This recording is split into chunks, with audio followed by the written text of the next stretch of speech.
Hey everyone, it's Alex Martin from Sidewalk Science Center, and today is July 3rd, and as you might know, tonight is a full moon. It's actually the first of 4 supermoons that will be occurring in a row throughout the next couple months. So supermoon is when the moon is at what we call, or near what we call, perigee. Perigee is the point around the moon's orbit at which it is closest to the Earth. A full moon does not always occur during perigee. Because the moon doesn't have a circular orbit around Earth, and because the moon's orbit is not centered around the Earth, perigee will change from time to time. It goes back and forth. It occurs during different phases. It just happens to be a point in the year right now where the full moon will be occurring consecutively near perigee, near its closest point throughout the year. Of course, then there's also something called the micromoon. And the micromoon, as you can guess, is when it's pretty much the opposite of that. The micromoon occurs when the moon is at its apogee. That's near its furthest point away from the Earth. To put this in perspective, perigee is when the moon is approximately somewhere around 220 to 216,000 miles away from the Earth. And apogee occurs when the moon is roughly 250 to 260,000 miles away from the Earth.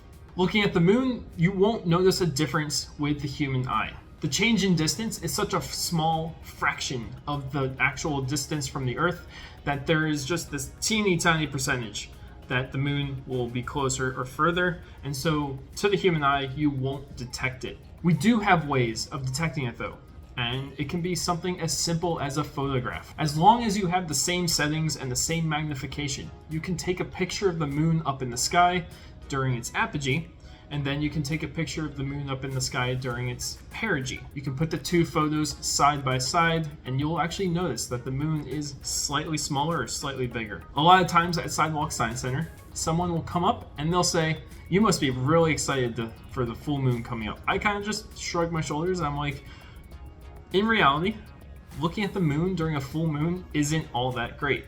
In my opinion, it's the worst time to look at the moon. Number one, the obvious, is it is incredibly bright. Of course, the moon is not as bright as the sun. It only reflects roughly 14% of the sun's output light. A lot of that light just gets absorbed down into the moon's soil, and of course, the sun shines the light outwards in a sphere, so the moon itself is only receiving a tiny fraction of the actual light that's coming from the sun. So that 14% of the brightness translates from all the sun's output to how bright the moon is in the sky based on a sliver of the sunlight that's coming toward the moon. But when you're looking at the moon in a telescope, what you see is this incredibly bright white circle. It is so bright that I can't even look at the moon without using a filter.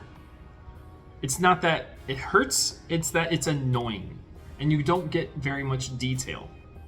Putting a darkening filter on the telescope when you're looking at the full moon helps to tone that light down so that when you're looking through and then you look up again, you don't see a spot in your eye. It's not necessarily harmful, but it does make looking at the moon difficult. The other reason I don't like looking at the moon when it's a full moon is because there's just nothing that interesting to see. It's cool to see the face of the moon. You can really see where like the duck or the rabbit or the man on the moon are with all the mare. When we're looking at it in the sky, we kind of have that phenomenon where we see the shape on the moon. And up close, it looks a little bit different, but you can definitely like draw out what you're seeing up in the sky. But other than that, the features on the moon during a full moon appear almost entirely flat. It's as if you're looking at a two-dimensional picture of the moon. And this is because the sunlight is coming straight onto the moon, whereas in other phases it's coming at an angle, so you get shadows across the moon. When there are no shadows on the moon, you just see darker regions and brighter regions, and you can see like the outlines of where craters and mountains are, but you don't get the same level of detail. In my opinion, the best time to look at the moon is a couple days before the first or third quarter phases and a couple days after the first and third quarter phases. I would say that there's maybe a 5 or 6 day window that is the prime time to look at the moon. And this is because you just get all the shadows and you can see the mountains and you can see the shapes and you can see the darker regions really, really well. And you can put your camera up to it, you can put your phone camera up to it, and you can just capture so much incredible detail. And it's just a level of detail that you can't get when the moon is full and there are no shadows. Now, I mentioned that in August, there are 2 full moons. The first one, of course, is occurring on August 1st, and then the moon will go around the Earth, and at the very end of August, on August 30th, there will be a second full moon. By popular definition, this is what we call a blue moon. What is a blue moon? A balloon moon? I have no idea. It's a great song. It's a lot of songs, yeah. A blue moon is when it's being blocked by something, I don't know.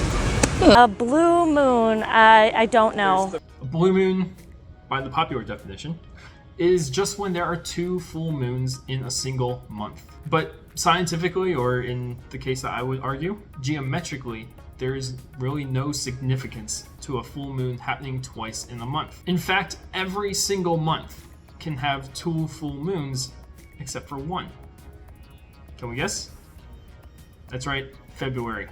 February is the shortest month of the year, and it is impossible for there to be 2 full moons in that month because the orbit of the moon around the Earth, while the full 360-degree orbit only takes 27.5 days, that is not true for the phase-to-phase orbit of the moon. The Earth is moving through space around the sun, and so as it moves, it changes its angle with the sun. So if you have a full moon on one day of the month, and then you travel 30 days through space, and then you come back around, the moon won't be lined up with the sun in the same way.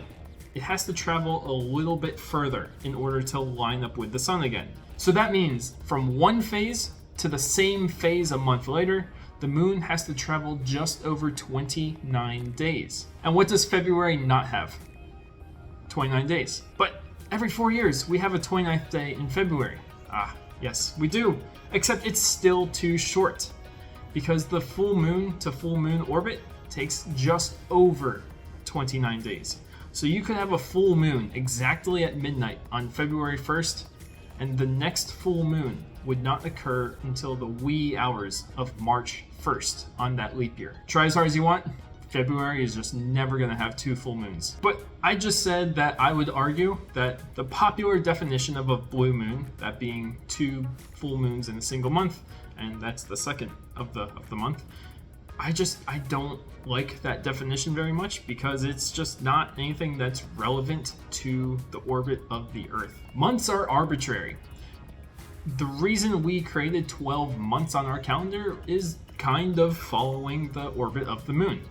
But the orbit of the moon isn't perfect, and Earth's orbit around the sun just doesn't neatly match up with the orbit of the moon, going around several times.